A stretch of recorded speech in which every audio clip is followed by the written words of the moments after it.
Everyone, I hope you all are doing well. आज Haryana GK में हम डिस्कस करेंगे ट्रांसपोर्टेशन ऑफ हरियाणा। तो अपनी डिस्कशन हम स्टार्ट करते हैं। जो ट्रांसपोर्टेशन है वो एक अहम भूमिका निभाता है इकोनॉमिक डेवलपमेंट में उस एरिया की, और ये जो है ऐड करता है स्मूथ फ्लो पीपल का और पीपल के साथ साथ गुड्स का एक पार्ट से दूसरे पार्ट में, एक रीजन से दूसरे रीजन में जो है मूवमेंट कराने में जो है ट्रांसपोर्टेशन अहम भूमिका निभाता है। अगर हम हरियाणा की बात करें तो ट्रांसपोर्टेशन की एक बहुत ही अहम भूमिका है इकोनॉमिक एक्टिविटीज की डेवलपमेंट में, क्योंकि जो हरियाणा है वो एक स्ट्रेटेजिक लोकेशन पे है। कॉमर्शियल हब जो है कंट्री के, जो मेन कॉमर्शियल हब है उनको ज्वाइन कराता है ये, जैसे दिल्ली है, चंडीगढ़ है। तो ट्रांसपोर्टेशन की यहाँ पे एक अहम भूमिका हो जाती है। हरियाणा के अंदर तीनों तरह की basic type of transportation services जो है वो अवेलेबल है, जैसे रोड, रेलवेज, एविएशन, तीनों यहाँ पे अवेलेबल है। और यहाँ पे एफिशिएंट मूवमेंट जो है गुड्स, सर्विसेज और पीपल की ये कंफर्म करते हैं। उसके बाद हम वन बाय वन डिस्कस करेंगे इन सभी ट्रांसपोर्टेशन मीन्स ऑफ ट्रांसपोर्टेशन के बारे में। सबसे पहले हम स्टार्ट करते हैं रोड ट्रांसपोर्टेशन के साथ। जो रोड ट्रांसपोर्टेशन है इसको कंसिडर्ड किया जाता है मोस्ट इफेक्टिव और प्रेफर्ड मोड ऑफ ट्रांसपोर्टेशन, दोनों के लिए, फ्रीट के लिए भी और पैसेंजर के लिए भी। स्पेशली जब डिस्टेंस जो है वो शॉर्ट डिस्टेंस होता है तब जो है फ्रीट के लिए ये बेस्ट ऑप्शन रहता है। जो रोड ट्रांसपोर्ट सेक्टर है हरियाणा का, उसकी बहुत ज्यादा ग्रोथ हुई है पिछले कुछ सालों में। और ये किसके अंडर आता है? जो ट्रांसपोर्टेशन रोडवेज है वो आती है office of directorate general state transport के अंदर। ये रिस्पॉन्सिबल है प्रोवाइड करने में transport action services public to the public of the state. और जो हरियाणा रोडवेज है स्टेट, वो एक स्टेट गवर्नमेंट अंडरटेकिंग है और ये प्रिंसिपल सर्विस प्रोवाइडर है पैसेंजर ट्रांसपोर्ट के लिए स्टेट में। ओके, और टोटल कितनी बसेस चलती है यहाँ पे 4250 बसेस ऐसी हैं जो ऑपरेट की जाती है 24 डेपोज और 13 सब डेपोज के द्वारा। ओके, 4250 बसेस जो है वो गवर्नमेंट अंडरटेकिंग के अंडर यहाँ पे चलती हैं। इसके बाद हम बात करेंगे length of different type of roads in Haryana state. Okay, Haryana state में different type of road means national highway की लेंथ कितनी है, state highway, major district road और अदर डिस्ट्रिक्ट और विलेज रोड्स की हम बात करेंगे। ये जो है इस तरह से क्वेश्चन बन सकता है कि आप डिसेंडिंग ऑर्डर में बताइए या फिर असेंडिंग ऑर्डर में बताइए लेंथ इनकी। तो सबसे ज्यादा होती है डिस्ट्रिक्ट और विलेज रोड्स की जो है 20,344 किलोमीटर। फिर हम बात करेंगे नेशनल हाईवेज की। नेशनल हाईवेज की है 3,166 किलोमीटर। उसके बाद है स्टेट हाईवेज की, वो है 1,801 किलोमीटर। और जो मेजर डिस्ट्रिक्ट रोड्स हैं वो है 1,395 किलोमीटर। ओके, उसके बाद हम बात करते हैं जो नेशनल हाईवेज हैं जो हरियाणा से पास होते हैं। ये इंपॉर्टेंट है क्योंकि जो प्रीवियस ईयर पेपर था एचसीएस का उसमें भी पूछा गया था, उसमें ग्रैंड ट्रंक रोड के ऊपर क्वेश्चन आया था। ग्रैंड ट्रंक रोड, उसमें पूछा गया था कि जो ग्रैंड ट्रंक रोड है फोर डिस्ट्रिक्ट दी हुई थी और पूछा गया था इनमें से कौन से डिस्ट्रिक्ट में से जो है ग्रैंड ट्रंक रोड पास नहीं होता है। तो जो इस तरह के क्वेश्चन जो है वो आ सकते हैं, नेशनल हाईवे के रिगार्डिंग जो है क्वेश्चन बनने का चांस रहता है। तो हम बात करते हैं NH44 से। जो NH44 है वो लॉन्गेस्ट रनिंग मेजर नॉर्थ से साउथ में, मीन्स ये नॉर्थ से साउथ डायरेक्शन में जो है NH4 सबसे मेजर रोड रहता है, नेशनल हाईवे रहता है। ये जम्मू कश्मीर से तमिलनाडु तक है। और हरियाणा में कौन कौन सी डिस्ट्रिक्ट से पास होता है? हरियाणा में ये पास होता है अंबाला, कुरुक्षेत्र, पानीपत और सोनीपत से। फिर हम बात करेंगे NH444 की। ये जो है entirely in the state of Haryana, Haryana की ही स्टेट में ये है। अंबाला से शाहबाद तक ये रोड है। और कहाँ से पास होता है? अंबाला और शाहबाद से पास होता है। फिर हम बात करेंगे NH48 की। NH जो इम्पोर्टेंट है, जहाँ पे क्वेश्चन बनने के चांस है मैं वो भी बता देती हूँ। NH44 इम्पोर्टेंट है। फिर उसके बाद हम बात करेंगे NH48 की। ये दिल्ली से स्टार्ट होता है, दिल्ली से चेन्नई तक है। और हरियाणा में ये पास होता है गुरुग्राम और रेवाड़ी से, गुरुग्राम और रेवाड़ी से ये पास होता है। फिर हम बात करेंगे NH5 की। NH5 जो है वो जो है वेस्ट से ईस्ट में फिरोजपुर पंजाब से लेकर साइनो इंडिया बॉर्डर शिपकीला में ये मूव करता है। ओके, ये जो है वेस्ट टू ईस्ट रोड है और पंजाब के फिरोजपुर से लेकर ये साइनो इंडियन बॉर्डर में शिपकीला तक है। और यहाँ पे कहाँ हरियाणा में कहाँ से पास होता है? ये पंजाब बॉर्डर पंचकुला से सूरजपुर, पिंजौर, कालका बाईपास से होके HP बॉर्डर तक ये जाता है। ओके। NH52 की अगर हम बात करें, ये कनेक्ट करता है संगरूर पंजाब का संगरूर को अंकोला के कर्नाटका से, कर्नाटका में अंकोला से, ठीक है। संगरूर से लेके अंकोला तक जाता है, संगरूर आता है पंजाब में, अंकोला आता है कर्नाटका में। हरियाणा की कौन सी डिस्ट्रिक्ट से पास होता है? नरवाना, नरवाना जींद में आती है, हिसार और फिर शिवानी, शिवानी भिवानी डिस्ट्रिक्ट में आता है। तो अगर डिस्ट्रिक्ट की बात करें तो जींद, हिसार और भिवानी से ये पास होता है। फिर हम बात करेंगे NH7 की। NH7 भी इम्पोर्टेंट है। NH7 जो है फजीला पंजाब को माना उत्तराखंड से जोड़ता है। हरियाणा में ये पंचकूला, शहजादपुर जो है वो अंबाला में आता है, और नारायणगढ़ वो भी अंबाला में आता है। तो पंचकूला और अंबाला से ये पास होकर जाता है। नेक्स्ट हम बात करेंगे NH9 की। NH9 जो है वो ईस्ट वेस्ट हाईवे है, जो स्टार्ट होता है मालाउट से, जो पंजाब में आता है, और खत्म होता है पिथौरागढ़ में। पिथौरागढ़ आता है उत्तराखंड में। हरियाणा में ये कवर करता है सिरसा, फतेहाबाद, हिसार, हांसी, महम, रोहतक और बहादुरगढ़। फिर हम बात करेंगे NH11 की। NH11 जो है जैसलमेर को रेवाड़ी से जोड़ता है। जैसलमेर आपका आता है राजस्थान में, रेवाड़ी है हरियाणा में। रेवाड़ी, अटेली और नरनौल यहाँ से हरियाणा के इन डिस्ट्रिक्ट से ये पास होता है, इन जगह से ये पास होता है, रेवाड़ी से, अटेली से और नारनौल से। फिर हम बात करेंगे NH709 की। ये स्टार्ट होता है राजगढ़ से और खत्म होता है पानीपत पे। राजगढ़ आता है राजस्थान में और पानीपत है हरियाणा में। हरियाणा में ये कवर करता है पानीपत, गोहाना, रोहतक और भिवानी को। नेक्स्ट हम बात करते हैं NH344 की। ये अंबाला से रुड़की तक है। अंबाला है हरियाणा में और रुड़की आता है उत्तराखंड में, और कवर करता है ये अंबाला, शहजादपुर, शाह और यमुनानगर को। फिर हम बात करेंगे NH152 की। ये अंबाला से लेकर राजगढ़ तक है। अंबाला हरियाणा में आता है, राजगढ़ आता है राजस्थान में। कवर करता है ये अंबाला, कैथल, नरवाना और हिसार को। फिर हम बात करेंगे नेशनल हाईवे 352 की। ये कनेक्ट करता है नरवाना को, हरियाणा के नरवाना को जींद, रोहतक, झज्जर और रेवाड़ी से। ओके, नरवाना, जींद, रोहतक, झज्जर, रेवाड़ी मीन्स ये हरियाणा में ही है। नरवाना से लेकर जींद, रोहतक, झज्जर, रेवाड़ी से होते हुए जाता है। उसके बाद हम बात करेंगे नेक्स्ट NH105 की। ये जो है पिंजौर से स्टार्ट होता है और स्वरघाट तक जाता है। स्वरघाट पिंजौर हरियाणा में है, स्वरघाट है हिमाचल में। तो ये हरियाणा का पिंजौर एरिया को कवर करता है। फिर हम बात करेंगे नेशनल हाईवे 919 की। ये कनेक्ट करता है पलवल को और रेवाड़ी को धारूहेरा और सोहना से हरियाणा का ही है ये भी। पलवल, रेवाड़ी, सोहना इन एरिया को कवर करता है। फिर नेशनल हाईवे 907 की बात करते हैं। ये पोंटा साहिब से स्टार्ट होता है और यमुनानगर पे खत्म होता है। पोंटा साहिब हिमाचल में आता है, यमुनानगर हरियाणा में आता है। तो हरियाणा का यमुनानगर एरिया को ये कवर करता है। नेशनल हाईवे 907, ये हमने नेशनल हाईवेज की बात की। अब इसके बाद आते हैं स्टेट हाईवे। स्टेट हाईवे के ऊपर क्वेश्चन बनने के चांस बहुत कम होते हैं, बट आप गो थ्रू कर सकते हैं। यहाँ पे लिस्ट मैंने दी हुई है इसकी स्टेट हाईवेज की, बट ये इतना इम्पोर्टेंट नहीं रहता है। क्वेश्चन आने के चांस बहुत ही कम रहते हैं और आप इतना याद भी नहीं रख पाओगे।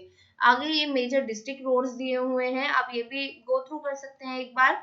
उसके बाद हम बात करेंगे एक्सप्रेसवे की। हरियाणा के अंदर एक्सप्रेसवे इन Haryana, western peripheral expressway, Kundli Manesar Palwal expressway भी इसको बोला जाता है। इसकी शॉर्ट फॉर्म है KMP। इसके ऊपर क्वेश्चन आया हुआ है प्रीवियस ईयर पेपर में कि आपकी MP की फुल फॉर्म बताइए। फिर 4 ऑप्शन दिए हुए थे, तो फुल फॉर्म इसकी सही हो जाती कुंडली मानेसर पलवल। ओके, 6 लेन एक्सप्रेसवे है ये। स्टेटस है इसका ऑपरेशनल मीन्स ये चालू है, कार्य करता है। ये लेंथ है इसकी 135 किलोमीटर और इसे मेंटेन कौन करता है? मेंटेन किया जाता है ये Haryana state industrial and infrastructure development corporation के द्वारा, जिसकी शॉर्ट फॉर्म है HSIIDC। और स्टेट जो इसमें कवर होती है वो कवर होती है हरियाणा। जो मेजर सिटी कवर होती है वो होते हैं सोनीपत, खरखुंडा, बहादुरगढ़, बदली, झज्जर, मानेसर, नू, सोना, हथिन और पलवल। इम्पोर्टेंस क्या है इसकी? ये जो है इसलिए बनाया गया है ताकि जो हैवी व्हीकल्स हैं उनको डाइवर्ट किया जा सके दिल्ली से दूर। नहीं तो वो दिल्ली से होकर ही जाते थे, अब ये हाईवे बन गया है तो वो वहां से होकर निकलते हैं। तो दिल्ली का हैवी व्हीकल्स की ट्रैफिक जो है वहां पे कम कर दी गई है, डाइवर्ट कर दी गई है। जिसकी वजह से, और सेकंड इसका पर्पस ये है कि दिल्ली की जो एयर क्वालिटी है उसको मेंटेन किया जा सके, उसको गुड क्वालिटी मेंटेन किया जा सके, नहीं तो दिल्ली में बहुत ज्यादा पोल्यूशन जो है इसकी वजह से होता था, हैवी व्हीकल्स की वजह से। कलेक्टिवली जो वेस्टर्न और ईस्टर्न पेरिफेरल एक्सप्रेसवे है वो जो है रिंग रोड बनाते हैं दिल्ली में सबसे बड़ा, लार्जेस्ट रिंग रोड दिल्ली में बनाया जाता है ईस्टर्न पेरिफेरल और वेस्टर्न पेरिफेरल के द्वारा मिलकर। ये आप देख सकते हैं ईस्टर्न पेरिफेरल, और ये ग्रीन में जो है ये है आपका वेस्टर्न पेरिफेरल, और जो ये रेड में है ये है ईस्टर्न पेरिफेरल एक्सप्रेसवे, और ये इसे बोला जाता है रिंग रोड। तो ये देखो ये सबसे बड़ा रिंग रोड बनाते हैं दोनों मिलकर। ये हरियाणा की साइड में है, ये उत्तर प्रदेश की साइड में है। उसके बाद हम बात करेंगे, पहले डायरेक्ट जो ट्रैफिक थी हैवी व्हीकल से वो दिल्ली से होकर निकलते थे, और ये एक्सप्रेस वे बनने के बाद जो है वो इन एक्सप्रेस वे से जाते हैं। दिल्ली में बैन हो गए हैं जो हैवी व्हीकल्स हैं। उसके बाद हम बात करेंगे ईस्टर्न पेरिफेरल एक्सप्रेस वे की, जिसे कुंडली गाजियाबाद पलवल एक्सप्रेस वे भी बोला जाता है, और नेशनल एक्सप्रेस वे सेकेंड भी बोला जाता है। ये भी 6 लेन है, ऑपरेशनल है ये, इसका स्टेटस भी, इसकी लेंथ भी 135 किलोमीटर है। इसको मेंटेन किया जाता है national highway authority of India के द्वारा। National highway authority of India इसे मेंटेन करती है। इसमें जो स्टेट कवर होती है वो है हरियाणा और उत्तर प्रदेश। मेजर सिटी जो इसमें कवर होती हैं वो है सोनीपत, बागपत, गाजियाबाद, ग्रेटर नोएडा, फरीदाबाद और पलवल। इंपॉर्टेंस इसकी भी सेम है, इसको भी इसी पर्पज से बनाया गया है जिस पर्पज से जो है वेस्टर्न पेरिफेरल एक्सप्रेसवे को बनाया गया था। ईस्टर्न पेरिफेरल एक्सप्रेसवे है को डिक्लेयर किया गया था नेशनल एक्सप्रेसवे सेकंड 2006 में। इसका पर्पस भी वही है, डाइवर्ट करना है हैवी व्हीकल्स को, दिल्ली से दूर ले जाना है और मेंटेन करना है दिल्ली की एयर क्वालिटी को। कलेक्टिवली ये ईस्टर्न वेस्टर्न पेरिफेरल जो है वो लार्जेस्ट रिंग रोड बनाते हैं दिल्ली में। उसके बाद हम बात करेंगे पानीपत एलिवेटेड एक्सप्रेसवे की। ये 6 लेन है, ये भी ऑपरेशनल है, 10 किलोमीटर का है, हरियाणा के अंदर है। जो सिटी कवर होती है वो नाम से ही आप देख सकते हैं, ये पानीपत सिटी को कवर करता है। इसको किस लिए बनाया गया है, इसकी इंपॉर्टेंस क्या है, ये जो है ट्रैफिक को ईज करने के लिए बनाया गया है। नेशनल हाईवे 1 के ऊपर ये बना हुआ है, नेशनल हाईवे 1 जो दिल्ली से अमृतसर जाता है उसके ऊपर ये बना हुआ है। ओके, इसके बाद हम बात करेंगे सोना एलिवेटेड कॉरिडोर की। ये भी अंडर कंस्ट्रक्शन है, बन रहा है, राजीव चौक से सोना तक ही बनेगा। इसकी लेंथ होगी 22.5 किलोमीटर, और ये कौन कौन सी स्टेट को कवर करेगा, ये दिल्ली और हरियाणा को जो है कवर करेगा। जो मेजर सिटीज में कवर्ड होंगे वो है दिल्ली और सोना। इंपॉर्टेंस है इसकी ट्रैफिक को डाइवर्सिफाई करना, यहाँ पे बहुत ज्यादा ट्रैफिक रहती है तो ट्रैफिक को डाइवर्सिफिकेशन करने के लिए ये बनाया जा रहा है। नेक्स्ट हम बात करेंगे फरीदाबाद नोएडा गाजियाबाद एक्सप्रेसवे। ये भी 6 लेन एक्सप्रेसवे बनेगा, ये भी अंडर कंस्ट्रक्शन है, 56 किलोमीटर बनेगा, और स्टेट कवर वो आप नाम से ही देख सकते हैं, फरीदाबाद जो है वो हरियाणा में है, नोएडा और गाजियाबाद जो है वो यूपी में है। तो स्टेट कौन कौन सी कवर होती है, यूपी और हरियाणा कवर होती है। जो मेजर सिटी कवर होती है वो है फरीदाबाद, नोएडा, ग्रेटर नोएडा और गाजियाबाद। नेक्स्ट हम बात करेंगे नर्दर्न पेरिफेरल रोड की, जिसे NH248BB और द्वारका एक्सप्रेसवे भी बोला जाता है। ये 8 लेन बनेगा, ये अंडर कंस्ट्रक्शन है, द्वारका से लेकर ये गुरुग्राम तक बनेगा। द्वारका दिल्ली में है, दिल्ली से गुड़गांव तक ये बनेगा। इसकी लेंथ होगी 27 किलोमीटर। स्टेट कौन सी कवर होंगी वो आप देख ही सकते हैं, द्वारका दिल्ली में है और गुरुग्राम हरियाणा में है। तो जो स्टेट कवर होंगे वो है दिल्ली और हरियाणा। दिल्ली यूटी है, दिल्ली और हरियाणा इसमें कवर होंगी, मेजर सिटी भी दिल्ली और गुरुग्राम इसमें कवर होगा। नेक्स्ट हम बात करेंगे हिमालयन एक्सप्रेसवे की। जो हिमालयन एक्सप्रेसवे है उसका स्टेटस है ऑपरेशनल, और ये जो है पंजाब, जीरकपुर जो है पंजाब में आता है, जीरकपुर से परवाणु तक है, परवाणु आता है हिमाचल प्रदेश में। इसकी लेंथ है 27.5 किलोमीटर, और जो स्टेट कवर करते हैं ये वो है Punjab, Haryana, Himachal Pradesh. Major city cover की जाती है जीरकपुर, पंचकुला और परवाणु। जीरकपुर से होते हुए पंचकुला जाते हैं, फिर पंचकुला से ये परवाणु जाती है। इसका नाम है हिमालयन एक्सप्रेसवे। नेक्स्ट हम बात करेंगे दिल्ली जयपुर एक्सप्रेसवे की। ये भी 8 लेन है, ऑपरेशनल है, 195 किलोमीटर है, इसमें स्टेट कवर कौन कौन सी होती है वो देख ही सकते हैं आप। ये दिल्ली गुरुग्राम से होते हुए जाता है, तो इसमें कवर होता है हरियाणा और राजस्थान।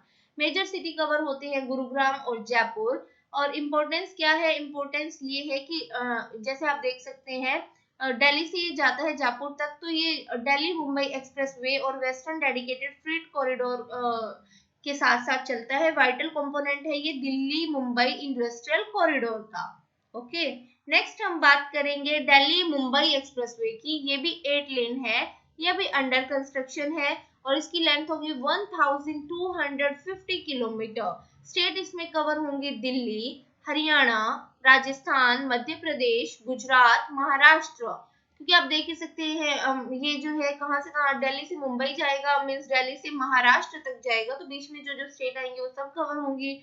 और मेजर सिटीज में कवर होंगी दिल्ली, फरीदाबाद, गुरुग्राम, अलवर, कोटा, रतलाम, वडोदरा और मुंबई। इंपॉर्टेंस क्या है इस एक्सप्रेसवे की, ये जो है वेस्टर्न डेडिकेटेड फ्रीट कॉरिडोर के साथ है, वाइटल बैकबोन प्रोवाइड करेगा ये दिल्ली मुंबई इंडस्ट्रियल कॉरिडोर को, Delhi Mumbai industrial corridor. Okay, उसके बाद हम बात करते हैं रेलवे ट्रांसपोर्टेशन की। अभी तक हमने बात की रोडवेज की, अब हम बात करेंगे रेलवे ट्रांसपोर्टेशन की।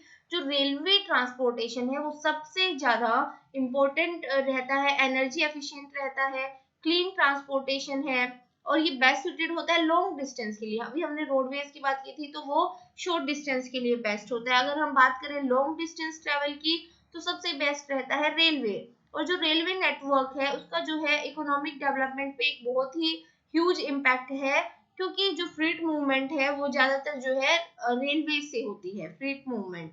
और जो हरियाणा है उसमें थ्री जोन आते हैं रेलवे नेटवर्क के। वो 3 जोन कौन कौन से हैं, वो है north western railway zone, northern railway zone और नॉर्थ सेंट्रल रेलवे जोन, ये 3 जोन आते हैं। इसके बाद हम बात करेंगे टोटल रेलवे स्टेशंस कितने हैं हरियाणा के अंदर। हरियाणा के अंदर टोटल रेलवे स्टेशन है 211। और जो मोस्ट इम्पोर्टेंट रेलवे स्टेशन है हरियाणा के वो है अंबाला कैंट, सोनीपत, पलवल, हिसार, कालका, सिरसा, पानीपत एक्सेट्रा। और अगर हम बात करें मेन रेलवे रूट्स की जो पास करते हैं हरियाणा से, वो है diamond quadrilateral high speed railway network, दूसरा है ईस्टर्न डेडिकेटेड फ्रीट कॉरिडोर और वेस्टर्न डेडिकेटेड फ्रीट कॉरिडोर। ये मेन रेलवे रूट है जो हरियाणा से पास होते हैं।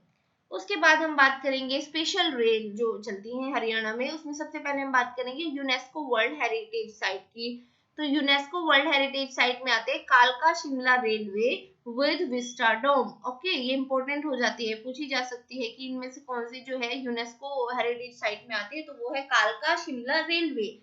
उसके बाद हम बात करेंगे जो टूरिस्ट सर्किट वाली रेल है, इसमें सबसे पहले आती है श्री कृष्ण सर्किट। और ये जो श्री कृष्ण सर्किट वाली है वो चलती है वृंदावन, मथुरा, गोवर्धन, बरसाना और कुरुक्षेत्र। कुरुक्षेत्र जो है वो हरियाणा में आता है, कुरुक्षेत्र रूट, इस रूट पे चलती है श्री कृष्ण सर्किट। फिर उसके बाद करेंगे हेमू हेरिटेज सर्किट के बाद, ये चलती है दिल्ली, रेवाड़ी, माधवगढ़, पानीपत रूट पे। फिर है पृथ्वीराज सर्किट, ये फरीदाबाद सूरजकुंड से तारोरी, आशीरगढ़ फोर्ट, हांसी, हिसार, तोशाम, इस रूट पे चलती है। फिर आती है Haryana Buddha circuit on Hisar, Ashoka pillar mosque जो है वो अशोका पिलर है मॉस्क में फिरोज शाह पैलेस के अंदर, अग्रोहा माउंट है फतेहाबाद, अशोका लाट है मॉस्क के अंदर फतेहाबाद में, कुरुक्षेत्र में बुद्ध स्तूपा है मेन सरोवर पे, टोपरा, सुंग, चनेटी, इस रूट पे ये चलती है। इसके बाद हम बात करेंगे लग्जरी रेल की। जो लग्जरी रेल है वो है दिल्ली से Rewari Fairy Queen heritage train, इसका नाम है Delhi to Rewari Fairy Queen heritage train. उसके बाद हम बात करेंगे रैपिड रेल ट्रांसपोर्ट सिस्टम की, ये अभी अंडर कंस्ट्रक्शन है। दिल्ली अलवर आरआरटीएस बनेगा, फिर Delhi Rohtak Hisar RRTS and then Delhi Sonipat Panipat RRTS will pass through Haryana. 3 होंगे, दिल्ली से अलवर, फिर दिल्ली रोहतक हिसार आरआरटीएस और दिल्ली सोनीपत पानीपत आरआरटीएस, ये अंडर कंस्ट्रक्शन है। नेक्स्ट हम बात करेंगे जो मेट्रो ट्रेन यहाँ पे चलती है करंटली ऑपरेशन में जो है वो है फरीदाबाद और बल्लभगढ़ में, ये वायलेट लाइन है, दिल्ली मेट्रो के तहत ही ये चलती है। नेक्स्ट है बहादुरगढ़, ये ग्रीन लाइन है दिल्ली मेट्रो की, और गुरुग्राम ये येलो लाइन पे आता है दिल्ली मेट्रो की, और रैपिड मेट्रो गुड़गांव है। ओके, उसके बाद हम बात करेंगे जो बन रही है, जो अंडर कंस्ट्रक्शन है, ये ऑपरेशन में थी। अब हम बात करेंगे जो प्रपोज्ड प्रोजेक्ट है, जो होने वाले हैं, बनने वाले हैं, वो है चंडीगढ़ एंड पंचकुला, ये चंडीगढ़ मेट्रो के अंडर आएगा। फिर सोनीपत मेट्रो, ये दिल्ली मेट्रो के अंडर आएगी, रेड लाइन की एक्सटेंशन होगी ये। बहादुरगढ़ मेट्रो जो है Delhi metro green line extension होगी। रोहतक मेट्रो जो है वो भी एक्सटेंशन होगी ग्रीन लाइन की, और ये ग्रीन लाइन की एक्सटेंशन होगी बहादुरगढ़ से। खरखंडा मेट्रो जो है वो रेड लाइन की एक्सटेंशन होगी दिल्ली मेट्रो की, और एग्जिस्टिंग रिठला मेट्रो स्टेशन से जो है नया स्टेशन होगा रोहिणी और भवाना इंडस्ट्रियल एरिया में, खरखोंडा इन हरियाणा में। ओके, झज्जर मेट्रो जो है वो ब्लू लाइन का एक्सटेंशन होगा। द्वारका गुरुग्राम जो है वो ब्लू लाइन और ऑरेंज लाइन एयरपोर्ट एक्सप्रेस का एक्सटेंशन होगा। गुरुग्राम मानेसर जो है वो येलो लाइन का एक्सटेंशन होगा। नेक्स्ट हम बात करेंगे एयर ट्रांसपोर्टेशन की। जो एयर ट्रांसपोर्टेशन है हरियाणा में वो कहाँ पे है? जो सिविल एविएशन डिपार्टमेंट है हरियाणा का, उसने जो है 5 सिविल एयर स्ट्रिप और एयरफील्ड हैं, और जो हरियाणा इंस्टीट्यूट है सिविल एविएशन का, उन्होंने जो है 3 फ्लाइंग ट्रेनिंग सेंटर डेवलप किए हैं। जो 3 फ्लाइंग ट्रेनिंग सेंटर है वो कहाँ कहाँ है? वो है पिंजौर, करनाल और हिसार में। यहाँ पे जो है फ्लाइंग की ट्रेनिंग दी जाएगी। और जो सिविल एविएशन डिपार्टमेंट है, हमने बात की थी, इन्होंने 5 सिविल एयर स्ट्रिप और एयरफील्ड बनाई है। वो कहाँ कहाँ है और कितने एरिया में है? वो 5 है। करनाल एयरपोर्ट करनाल में 104 एकड़ में है, हिसार में है 194 एकड़, पिंजौर में है 96 एकड़, और नारनौल में 58 एकड़, और भिवानी एयरपोर्ट है 125 एकड़। नेक्स्ट हम बात करेंगे जो सिविल एविएशन डिपार्टमेंट है हरियाणा का, उसके ये कुछ ऑब्जेक्टिव्स हैं। सबसे पहला ऑब्जेक्टिव है डेवलपमेंट करना इंडस्ट्रियल एविएशन हब का हिसार में।